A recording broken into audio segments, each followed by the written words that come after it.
So exciting. The suspense is killing me. There we are. Whoa. Oh, that was just my calendar reminder. I'm here. I got it. Thank you, calendar. Appreciate it. Are you here? Are we here? Is wait. Oh, look at that. We've got a viewer. Oh my gosh. Right. We're happening. It's happening. Technically get started.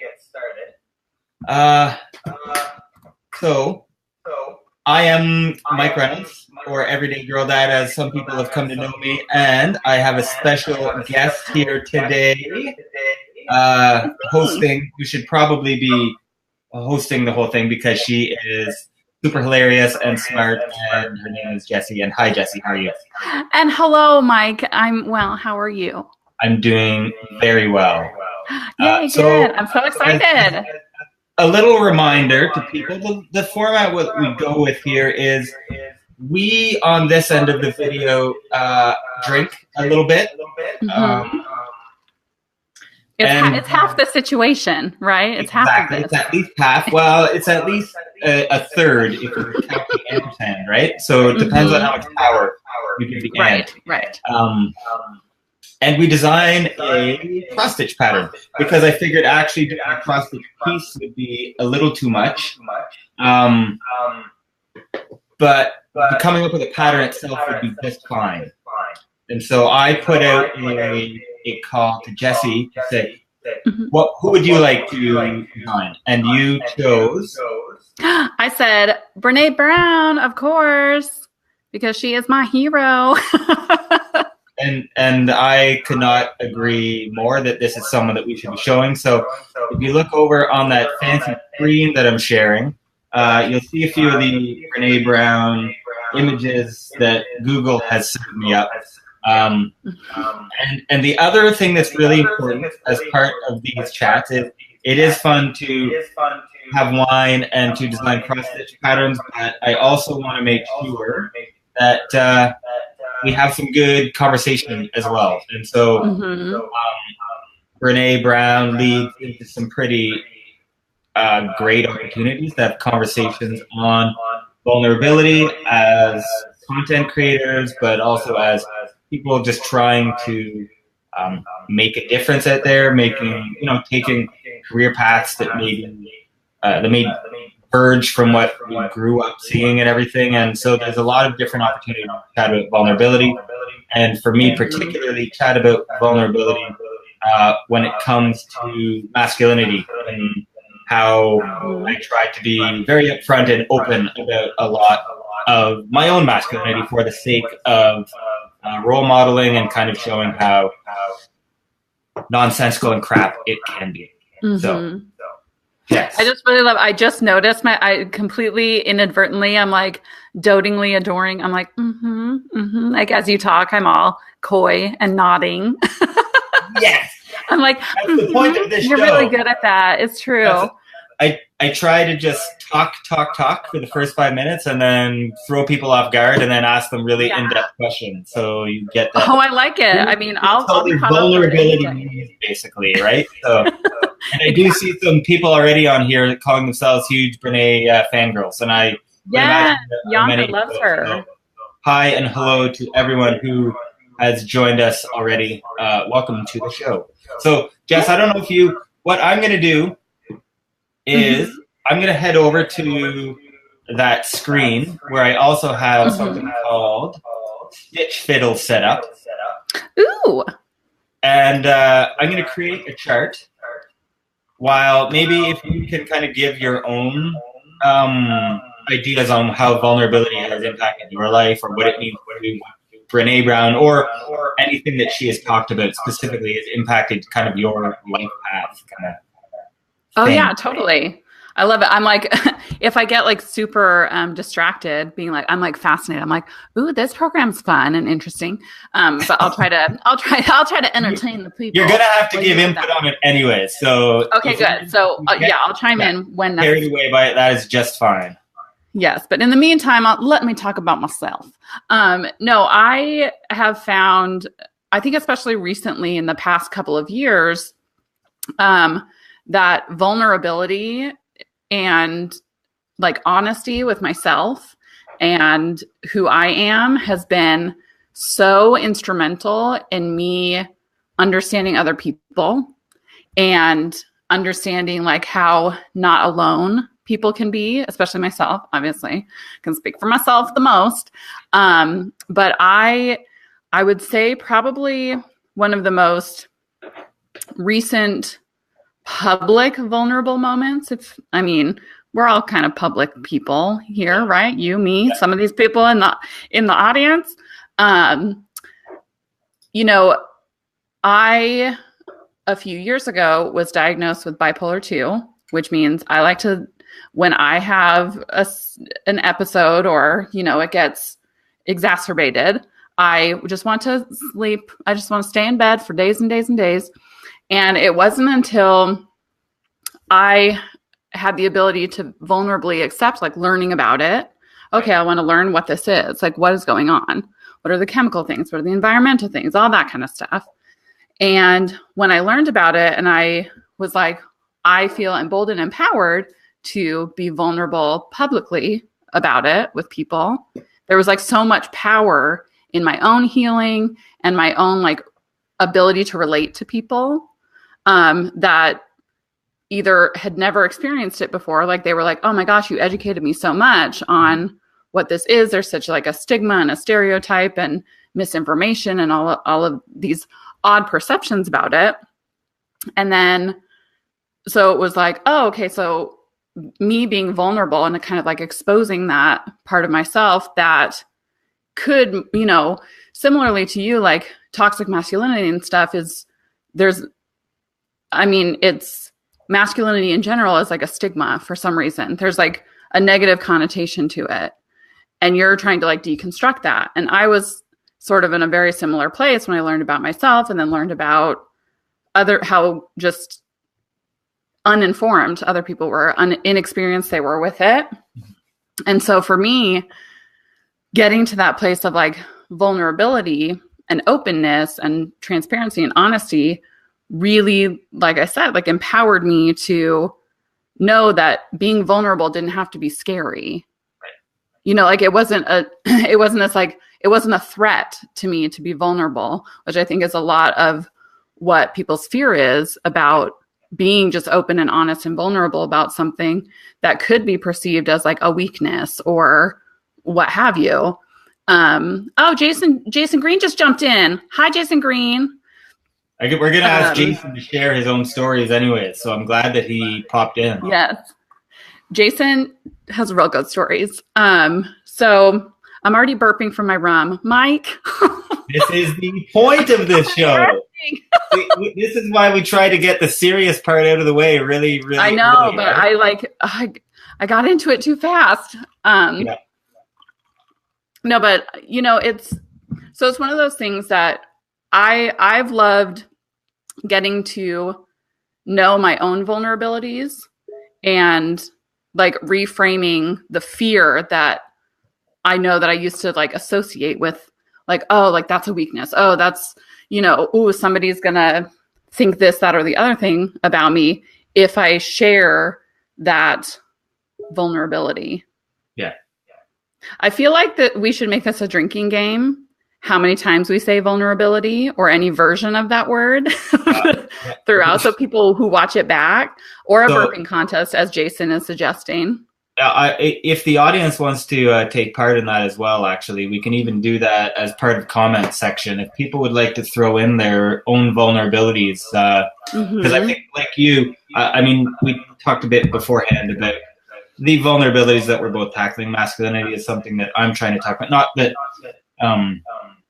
nothing specific about masculinity, but just that being vulnerable is a part of masculinity in general. And I also have tried to be very open with my own anxiety disorder and medication that I take for that, because I think mental health awareness is something else that men sometimes don't take seriously enough until it's a little too late. And so I want to help be part of what, like the normalization of mental health discussions. So even when I talk about mental health, I frame it in this is just normal. I'm not saying that, everyone may want to take a seat when I talk about this. It's hey, I talked to my daughter about taking medication. That's totally normal, right? So, but it takes a lot, and I end up feeling really good about it.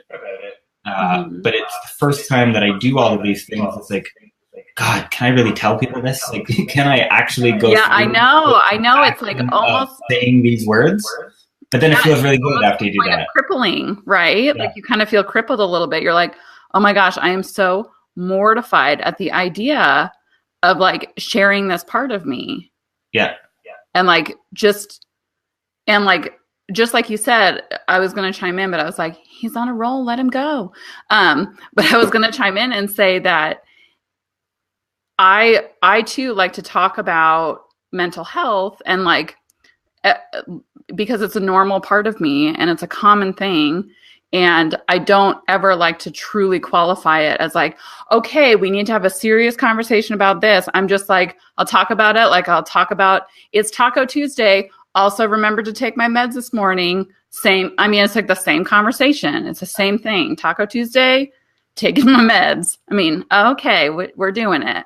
Yeah. And like nothing is weird nothing is weird and uncomfortable about that. But I know that for sure, it's still like a very interesting, it's like a sensitive subject to be sensitive, which is very ironic. And then I see someone who lives in the house that I live in talking about vulnerability hangovers as well. So the process of doing it, but then also recognizing how much it's impacted you even physically to go out and do that and to be able to take time to recoup after that as well. To say, that was a big thing that I did, and I'm going to allow myself to kind of to say that was big and to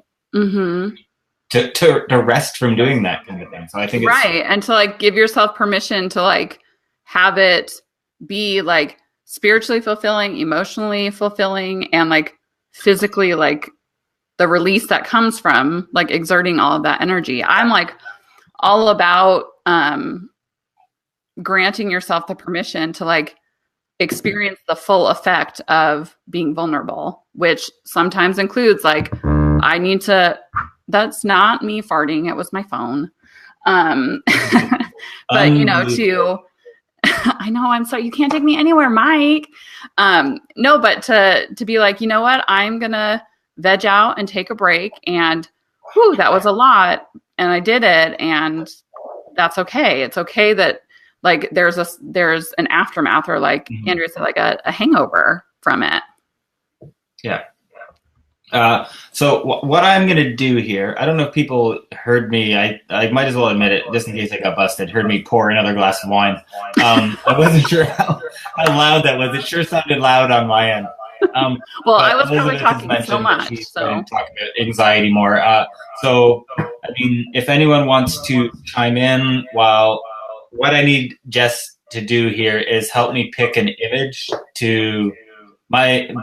You started talking, and I got carried away with actually listening to a guest. Oh no!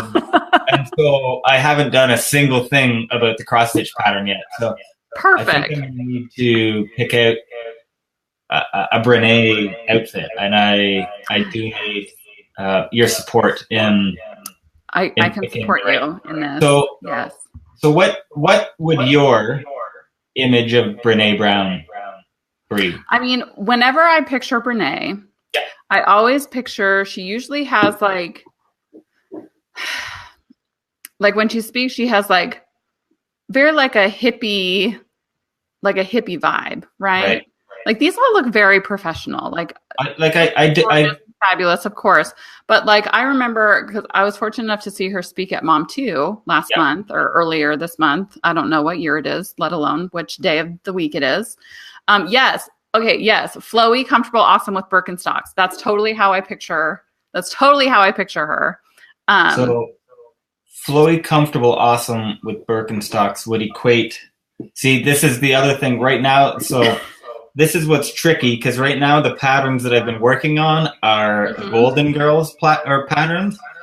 Yes. Say flowy, comfortable, awesome. I don't know that Golden Girls went with the Birkenstocks, but flowy, comfortable, awesome is almost exactly what I've done with a few. So would there be this chunky jewelry as well? I can't tell if that's thing.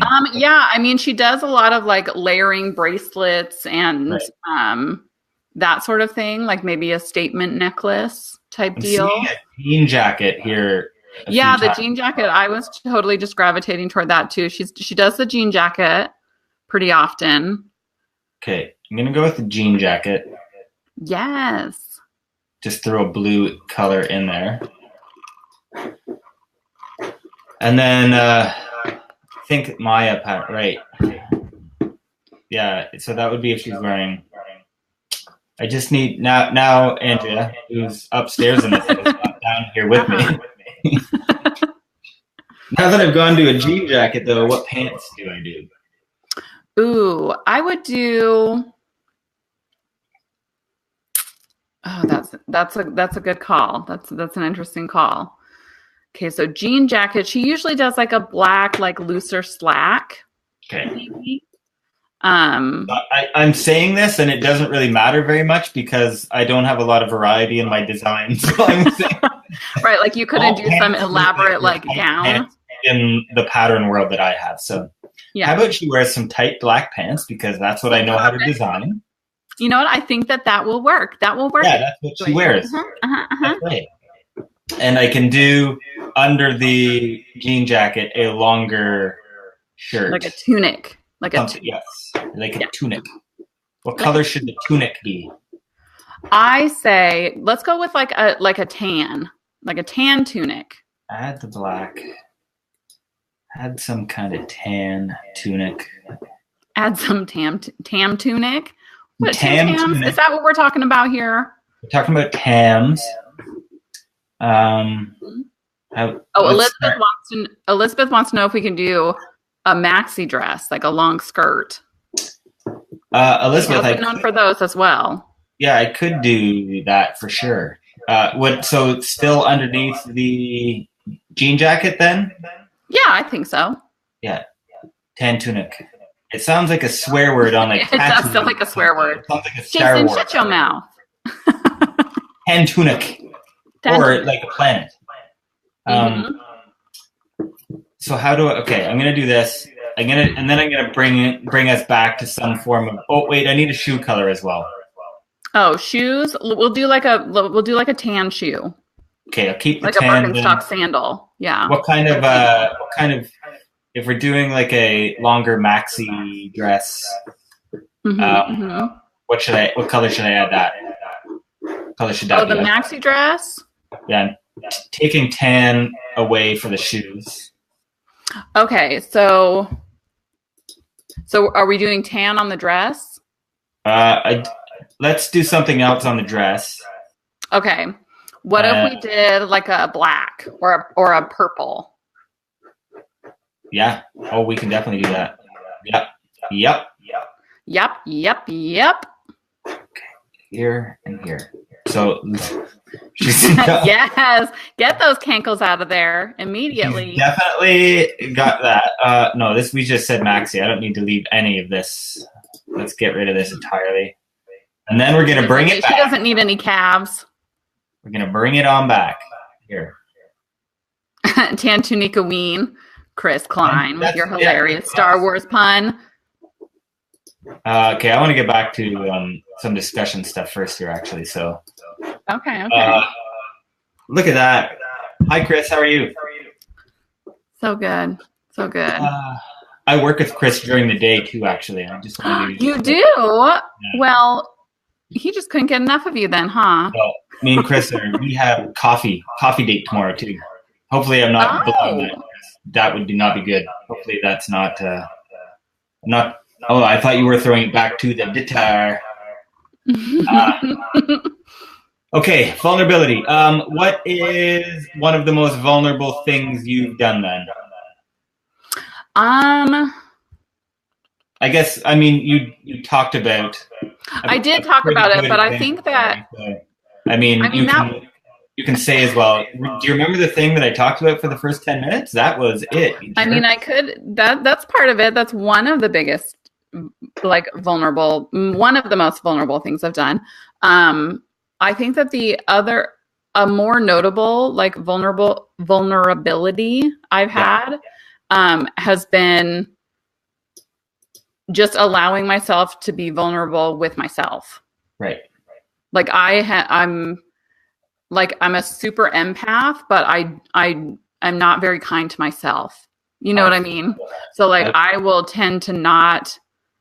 I will like, oh, I gotta stay strong. I've got to be like the strong one, the rock, the one that's like, and not allow myself to even experience with my own self vulnerabilities, my own vulnerabilities. So for me, it's like the daily practice of self, just like being vulnerable with myself. Yeah. I assume Brené Brown is watching this, and I apologize for making you look like a huge rectangle. You have such a long body. There is a long game here.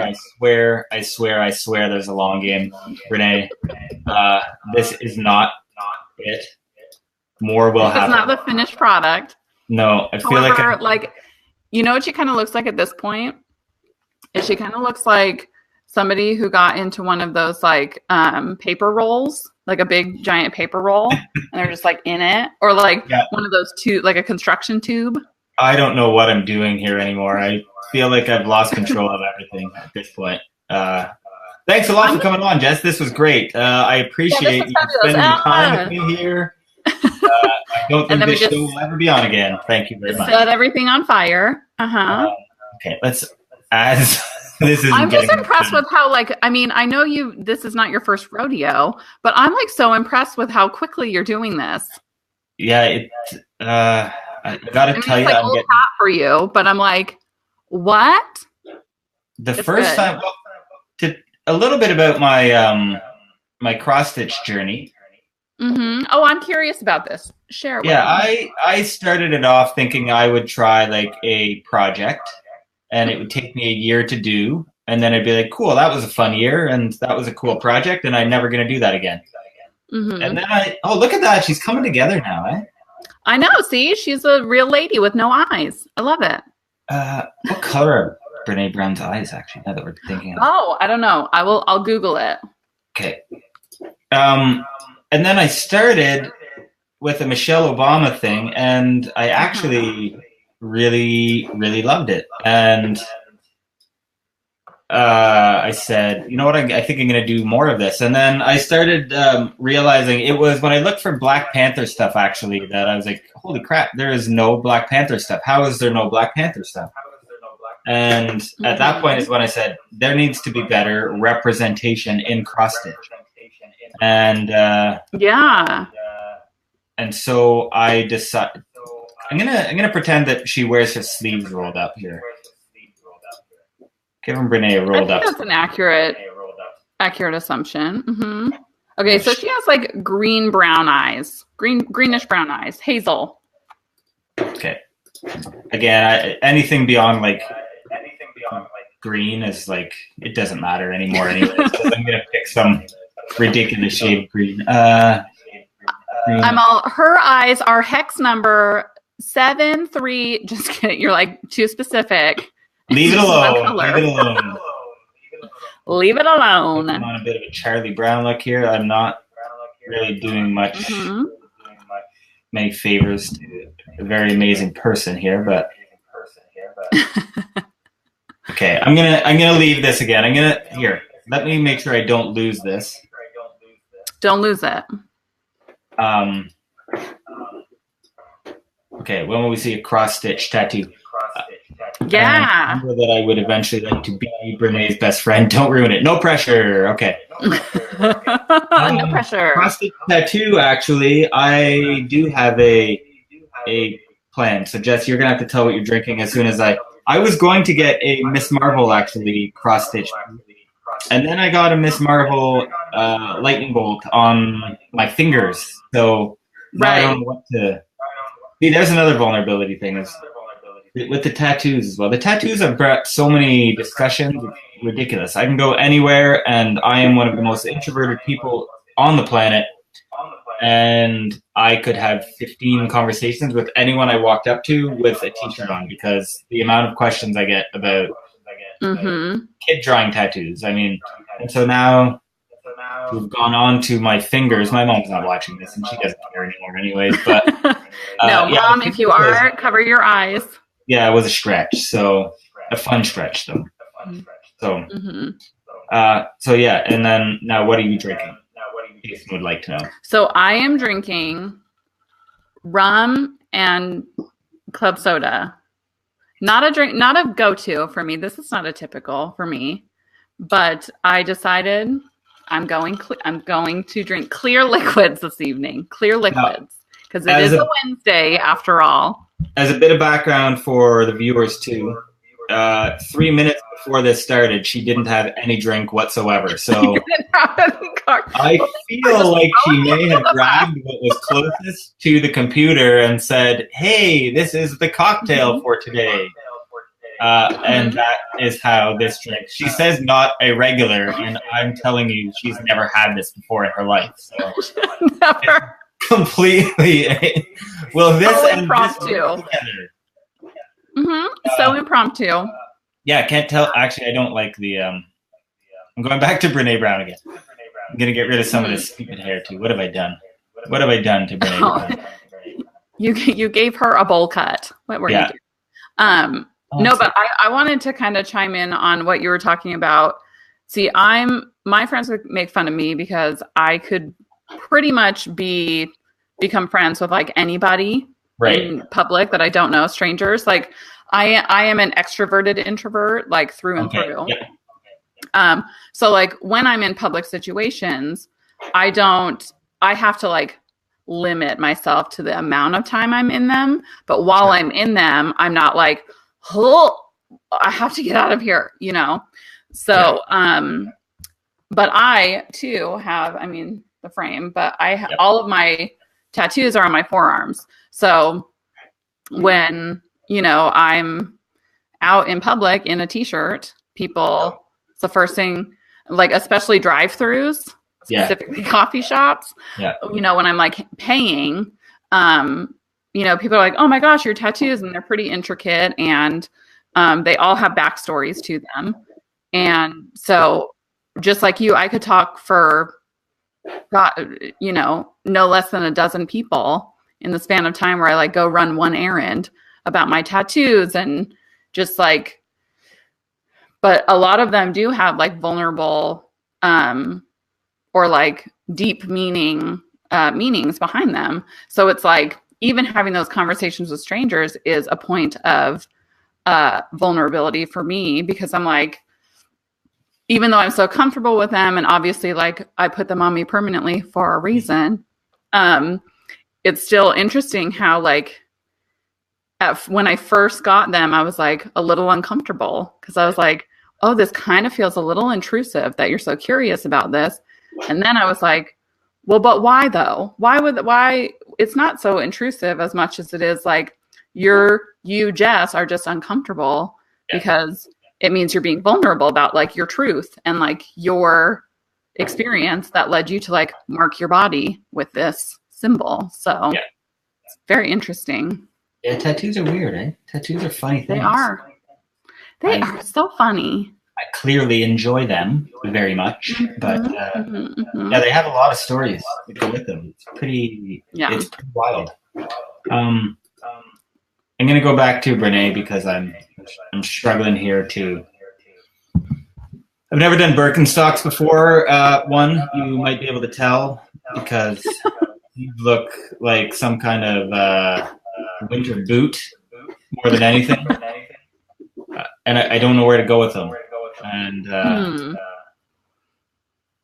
so have you ever done like a strappy sandal on a cross stitch pattern? Yeah, I can. So here's actually what I should just do. The big struggle is that most of you kind of need to have at least 3 layers before something becomes. So what I'll do actually is I'll give myself an extra layer here. And if I go with here, I know how this is looking right now. Wait on this a second here. We're holding. We're waiting. We are waiting. Add some Oh God, this is fearful. This is Brené. I'm Brené. Oh, so Brené. right now. I really hope that she watches this and she's just like, I can appreciate this in some ways. Yeah, there are actually. I did make one for her that is being sent to her. So,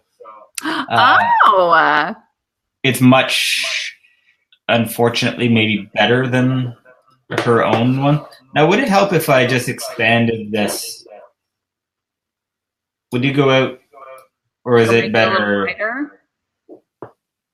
I think it's probably better, more narrowed in. Yeah, it makes the denim jacket pop. You know. Okay, let's see what happens if I'm just gonna. No, that's a little too bright of a red. Does anyone in the audience have any questions about vulnerability, etc.? I enjoy answering all questions now. I've actually come to realize that vulnerability makes me feel absolutely amazing. Oh yeah, I am a huge fan now of being open and honest, and actually it's so freeing. And it's not that I lived my whole life as some kind of lie or anything, but it's just little things that you would think, oh well, I don't really want to tell anyone this because what will they think? And you start get into a pattern of telling people those things. And I mean, I always tell Andrea, who's my partner, everything, but it's really cool to be able to share more broadly and to be able to get feedback saying, oh my God, that was the exact same thing that I've been thinking, and also not telling anybody. And it's so rewarding to help. I think in an entirely selfish way, I get a lot out of being vulnerable and telling stuff to people.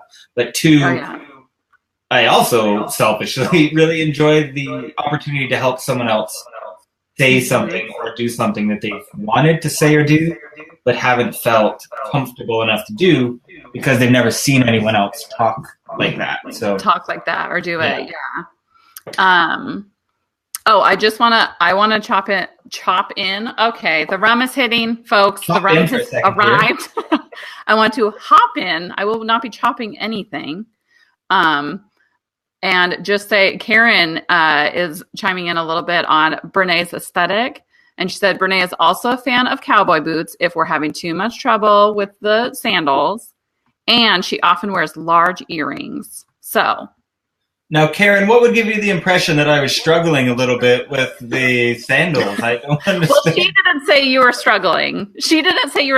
I just know because I've been here that we were having a little bit of an issue.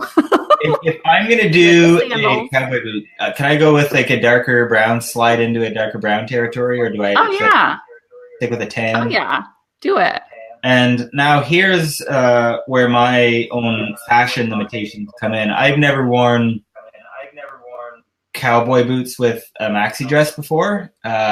So am I sticking with the maxi dress here? I would stick with, I mean, I don't really know how you're going to maybe shorten the maxi dress up a little bit. Maybe it's a midi dress. I was about to say, I knew the term for it. I was about to even throw that out there. You did?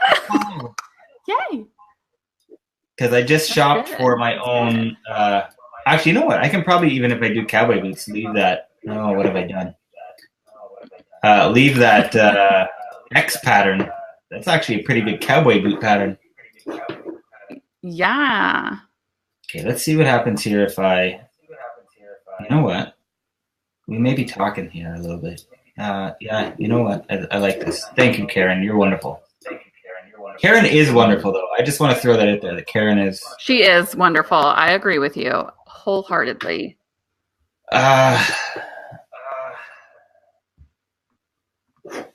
What are people thinking at this point? I mean, people are thinking, we're doing a great job. We're doing a great job here. Look, and here's another part of my vulnerability is that I'm totally fine to work with good enough. I feel no shame rocking. It's good enough. Mm-hmm. So if I mean, I feel this is real Brené.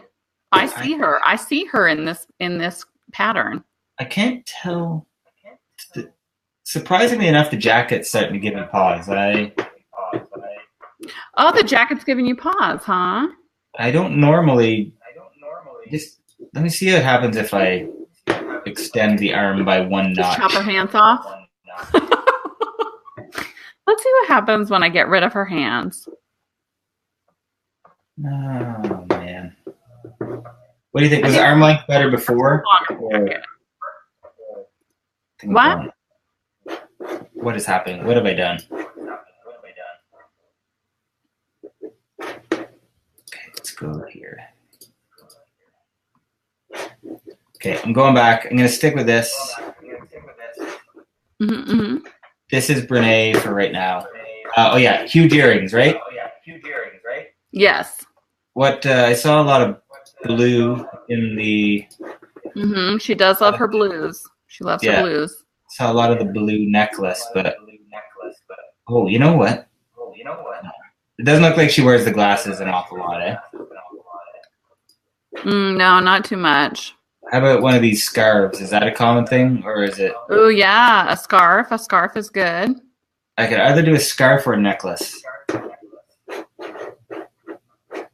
Can we fiddle with both? Let's try both. Okay. I also want to say thank you, everybody, for sticking on. This is a little longer. This is definitely the danger time. I was telling Jess before this started that yes, we're in the danger zone. 5 minutes is when the wine really kicks in, and so do the lights I have shining on me. Bring out the brow. Nice glisten. Yeah, exactly. Fine, folks. I've already passed the really comfortable glistening part, and I'm now getting closer to the not as comfortable dripping part. And although that really suave wipe away may have bought me a few minutes. Yes. Let's see here. I mean, Bianca's petitioning for the necklace, just the real necklace, no scarf. Okay. No scarf, the real necklace. So she sells in a shop have a tiny heart on its sleeve. Oh boy. Mm-hmm. Yeah, none of this I was seeing, and now I'm seeing all of it, and now I feel really much better. And now we're like, my comments were sticking down at the bottom. I was like, who is doing this? Where are these comments you're seeing? Why does everyone talk to Jess directly? Are they messaging her or something? Oh, I was like, no, you just expand them. When I do the scrolling part, yeah. Okay. Let's try a necklace here. Oh, Jason said too, he's like, do you do quotes? A quote in the corner could be awesome if it worked. I almost fell into the trap of saying doo-doo. I certainly do quotes. I said doo-doo anyways. You do quotes. Doo-doo. Not doo-doo quotes, but, you know. Okay, her necklace is huge, though. I don't think I'm going to be able to capture the necklace properly is my problem. Yeah. I'm limited somewhat in how I can demonstrate necklacing. So what if let me see.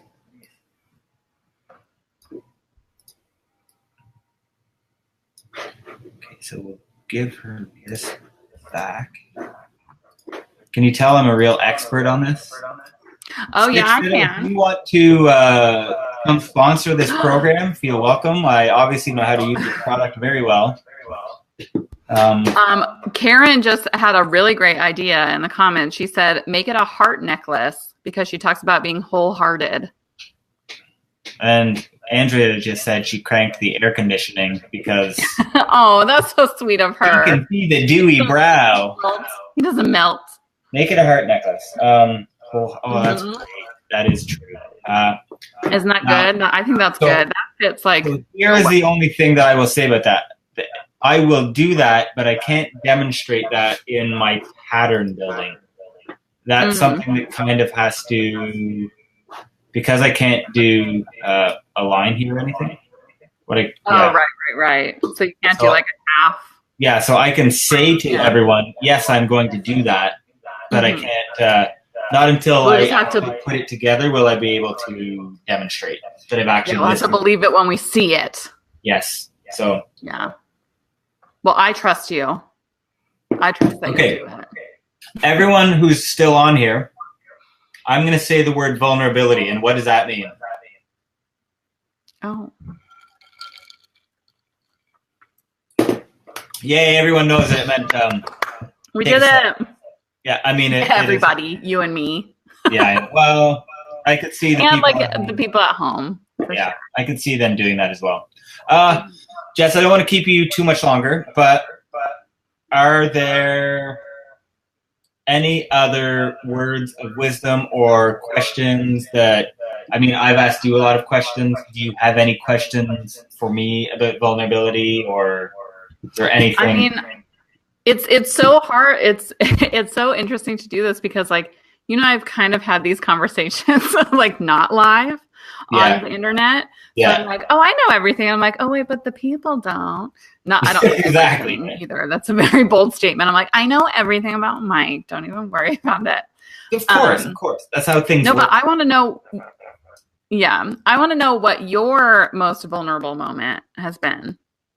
I think talking about anxiety was one. I'll be honest, something that I have more recently mentioned online is being a little more open with the idea of sexual orientation, I suppose, which is a pretty big one. And it's pretty big not just for me to say, hey, I'm not heterosexual, but it's more because I don't really understand enough about sexual orientation anymore to be able to say specifically, I only find women attractive, right? So to be able to, it's not knowing where one line starts and another one begins. So for me, it's being vulnerable enough to have conversations with other men very specifically, because men can get really hung up on these kind of ideas to say, you know what? I found other men physically attractive. And what does that mean? I think it just means that I found other men physically attractive, right? And so having these conversations about masculinity in general and just saying it doesn't do anything. Like I was the exact same person before I said that sentence that I was after. And it's kind of just breaking down any kind of discussion around so many things that men get so protective about at the detriment to their own well-being. And it's tricky to say again sometimes for the first time, but then it becomes so much easier to just have conversations with people and say, holy cow, like I like people. Like good people really exactly.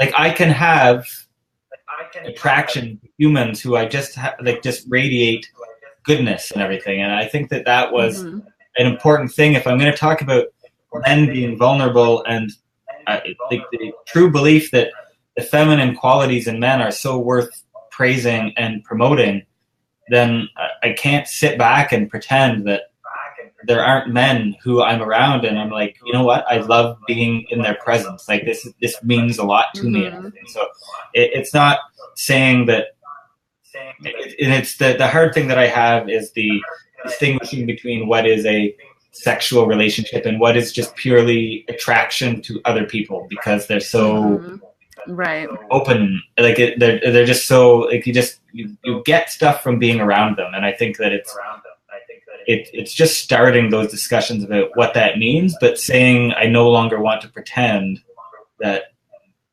those things don't happen. And I think it's just that they don't happen, right? Exactly. I think it's hurtful to men to pretend that everything is so black and white, and that you can only like the second, like you can spend your life, being attracted for women for 38 years, and then you found one man attractive, and then you're gay.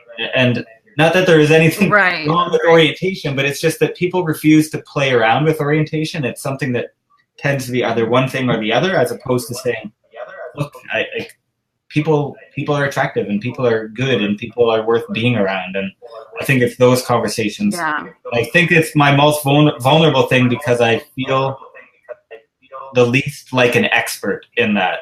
And other things I feel totally fine talking about masculinity as a dad to daughters and everything, because I feel like I have so much experience that it doesn't, like, there's nothing can scare me away from those discussions. But I'm not an expert in sexuality and everything. So it's for me, it's vulnerable because I don't understand it. And it's tricky to just be who you are without knowing why or what that means. Without understanding it. I mean, that's like the scariest part, right? Totally. I mean, I like to think that, especially when it comes to sexuality, it's so interesting that there's so much pressure for it to be definitive. Like you were saying, like, I'm either a straight male or a gay man. Like that. Why is there no, because I believe that sexuality is undefined. There will be attraction, sexual attraction, affinity, love, all of those sorts of things, regardless of like anatomy. I mean, it's just people are beautiful, you know? So I'm very proud of you that you are getting to a space where you're more comfortable being vulnerable about that, because it is still a very taboo, unfortunately, like open conversation to be having. Yeah, it's wild how many ways it manifests itself too. I mean, I did a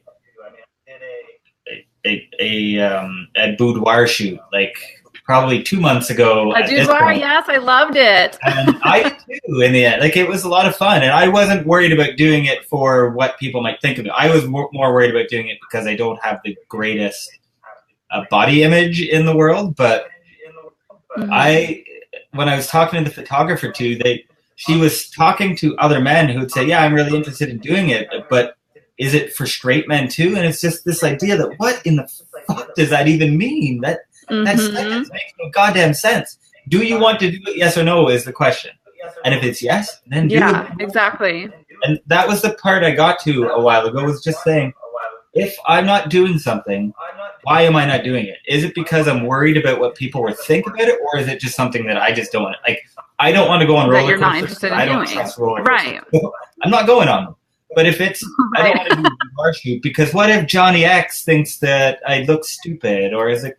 Well, I don't care. Like, I can do it because I want to do it, and I don't want to do a roller coaster because I don't want to do it. So I don't mind making other people uncomfortable with the decisions I've made for myself if I feel really good about making them. So the boudoir shoot I did, and I got pictures, and I was like, yeah, this is cool. I will do this again for sure. So things that you end up getting can push past your concerns, and that's been really fun for me, actually. So yeah, I see. So it's so interesting that you bring up the boudoir shoot, because that was one of the things about you that I was like, I am so attracted to the fact that he did that. And he did that despite perception, despite what people were going to think of him for doing it, or what have you. And because I've gotten to know a few boudoir photographers that, and correct me if I'm wrong or your experience wasn't this way, but a boudoir shoot is rooted in vulnerability. For sure. Get the shots that the photographer is capturing, they're encouraging the subject to go to very vulnerable, raw places for that to be portrayed in their body language and their facial expressions and all of that sort of thing. So, just the experience of a boudoir shoot is a full exposure, no pun intended, of your vulnerabilities. Yeah, and it was. And Nicole Murphy, who was my photographer, was unbelievable. And she understood, again, because she was trying to get into getting more men to do this. And so this was something that I was like, I'll volunteer to do a portfolio shoot. That sounds really cool. And that was the same thing. I mean, she was amazing, but there is no question when she's talking about getting you into poses that'll make your booty pop. And I'm like, yeah, you know what? Sure. Is this the booty pop position? Okay. I'll do that. And then get into the shower. And I was like, yeah, okay. But I had committed myself beforehand to saying, if I'm going to do this, I'm going to do like, and she was very good. I mean, she does this, so she understands the subject photographer relationship and be asking for, do you feel comfortable doing this? And I said to myself, I'm going to push myself, whatever she asks. I'm going to say, yeah, I'm willing to try this. And the other commitment I had throughout was, once I get my pictures, I am going to share my pictures as well, because I did want that to be part of the process of me, not just doing it, but me showing guys as well that, look, I wanted to do this, so I did it. Here are the pictures. And that was it. I didn't expect to want to do another one at that point, but I would for sure, because it was a lot of fun, and it was a good way to feel good about yourself. And if you have the right person, again, I've only done one, so that person was great, but it was, you do leave feeling pretty good about yourself, even if you're someone who sometimes doesn't always feel great about your body. So yeah. This went closer to an hour. This I'm so glad so many I knew this would happen. I knew it would happen with us, because this has been fun, and honestly, I could probably stay on for 2 more hours with the I know fun I've had doing this. Everyone's like going to sleep though. We're like, lame. Yeah, I know, exactly. Well, I actually had to tell Andrea, because I was lying down with our youngest daughter before coming on here, and I had to ask her to make sure she woke me up at 8:30 our time, just in case I fell asleep. And I managed to make through it, only because my daughter didn't fall asleep in time. So that is my life. That's how I live. And that's at least on the Wednesday night, not the Friday night. But right. Yes, hopefully you will come back on here again at some point, and we can. Of course, I talk will. More about this, because this has been super great. Before I end it, I should show Brené one last time and see if anyone has any. I'm gonna add a few more. Actually, I'm gonna get rid of a few. Nope. What have I done?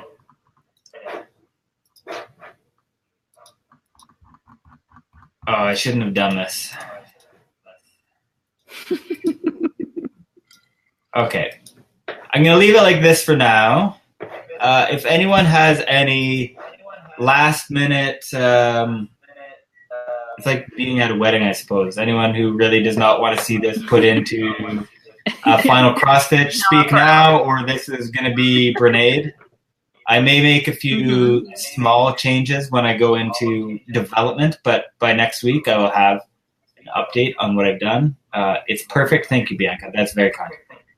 I really appreciate that. And I'm so glad that so many people have stopped in for some time or stayed around for almost the entire hour.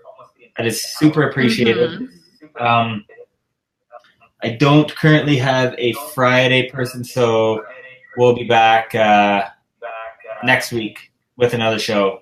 Thank you so much, everyone, for coming on board. Jess, any last thoughts, words, or criticisms of the Brené Brown? Fun. It has been so much fun, and I loved having the conversation with you, and I will gladly come back anytime.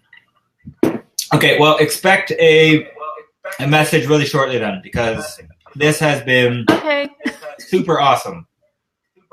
So thank you very much, folks. Yay.